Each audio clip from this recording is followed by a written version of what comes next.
आप जानते हैं कि 9 अप्रैल को रजीम चेंज ऑपरेशन हुआ, 1 साल तकरीबन मुकम्मल हो गया, ऊपर 1-2 दिन हो चुके हैं। इस 1 साल और 1-2 दिनों के अंदर इस वक्त हमारी इस्लामाबाद हुकूमत ने, इस्लामाबाद इसलिए बोलूँगा कि वो सिर्फ हुकूमत वक्त नहीं, हुकूमत इस्लामाबाद है, जो 13 जमातों ने मिलकर एक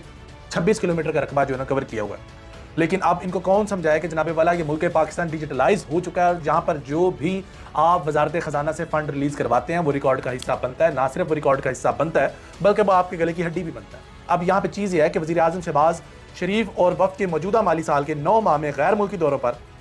1 अरब 3 करोड़ 13 लाख 91 हज़ार रुपये खर्च आया। फिर ये इनकी फेवरेट दुनिया न्यूज़ है, उसके मुताबिक वज़ीर आज़म शहबाज शरीफ उनके हमरा बैरून मुल्क जाने वाले वफूद की जो दौरा क़याम ताम और दीगर अखराजात पर माली साल के 9 माह के अरसे के दौरान 1 अरब 3 करोड़